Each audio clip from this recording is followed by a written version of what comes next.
lots of questions about how we treat those suffering from mental illness and whether violence can be predicted. Dr. Viet is a psychiatrist and a lawyer who works for Los Angeles County, and he joins us this morning. Good morning, Good morning. Dr. Bowie. How are you? Good, good.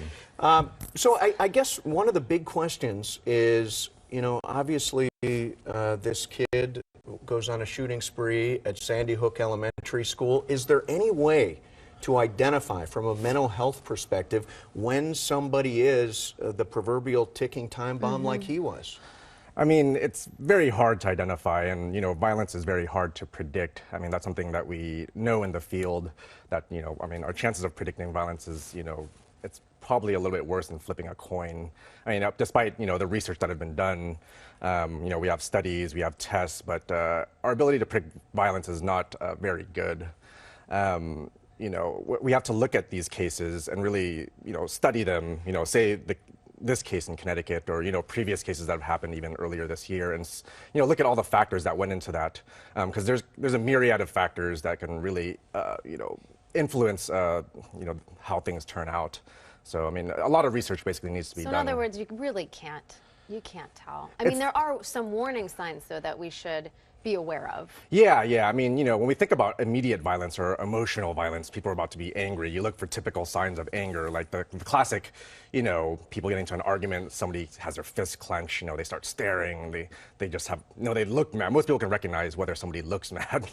Right. You know, pacing, restlessness. Those are classic signs of someone who's, you know, about to be violent. I mean, they're not, you know, 100% predictive either. Sure. But, you know, I mean, it's just stuff that we look for. I mean, you know, in cases like this, it's, you know, harder to predict. Well, plus we don't really know what happened here. Right. So we can't don't really know all the facts. I mean, there are right. lots of reports out there, and it's hard to divine what's real and what's not. I mean, one of the scenarios is that he was having a lot of problems, and his mom was considering committing him. Right. And right. that might have been the trigger in this scenario. If you're a parent and you've got a kid who's exhibiting behaviors that you think are dangerous, what should a parent do? Yeah, well, depends on how dangerous they are. I mean, anybody who's believes that someone is imminently dangerous really should call 911 or call the police, basically, because they would be the first people to, you know, come and be able to deal with the situation. I mean, if you really believe that someone is going to imminently harm someone else or themselves, then you really should call 911. I mean, that's the first step. I mean, if say someone is suspecting that you know, someone in their family is having problems of some type and problems dealing emotionally, but, you know, not necessarily dangerous, or, you know, they might talk about it, but they, you know, don't feel that they're necessarily dangerous, and they can, you know, go see, you know, have them seek help from a mental health professional. Yeah, these last couple of days we've been talking a lot about violence in movies and TV, video games. For people with mental illness, how dangerous is it to be involved in this kind of, you know, to watch these things and have all that violence? Yeah, well, I mean, there's no real good data on that, basically. I mean, you know, yeah, people say, oh, worried about violent video games, or, you know, violent TV, violent movies. Do you think we're just looking for an answer? Yeah, I think that's part of it. I mean, basically the research out there is very inconclusive. Although I will say, I mean, there's something really disturbing. I'm watching kids playing these first-person shooter games, right? And it scares me. I mean, it's such a disturbing concept. I mean, it's such a far cry from the video games that we used to play. And Super Mario Brothers. Yeah, and it tends to be, you know, males 18 to 24 that love these games. They are also the people that tend to get into a situation like this kid did. I mean, the first-person video games strike me as just dangerous all in all.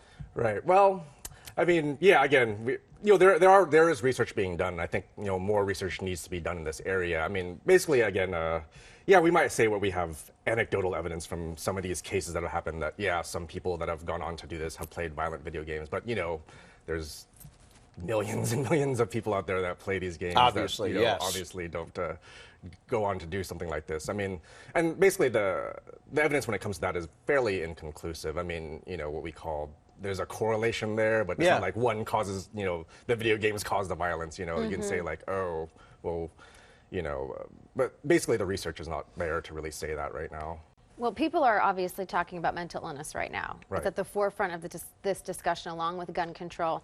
So there is an opportunity to make a change. What would you like to see happen right now with mental illness? I mean, gosh, I think people just, in terms of mental illness, I think people should just be more aware and be more educated in terms of mental illness, because, you know, a lot of people still don't know what it is. They don't recognize it. They can't tell when somebody's, you know, acting odd or, you know, say depressed or, you know, something like that, suicidal, something like that. You know, there's a great stigma about mental illness too. I mean, you Absolutely. know, I mean, the way we see it as psychiatrists is that, you know, a lot of mental illnesses are, you know, it's like getting diabetes or getting like high blood pressure. It's something that, you know, a lot of people, I mean, estimates are as high as 1 in 4 Americans will experience some type of mental illness at some point in their lifetime. I mean, it's like kind of just getting ill. And Right. so there shouldn't you know, be a shame. Right. That's how we look at it. And so there really should not be any issue or shame in you, you know, going to seek help from a mental health professional, because that's, you know, that's the best place to go. I mean,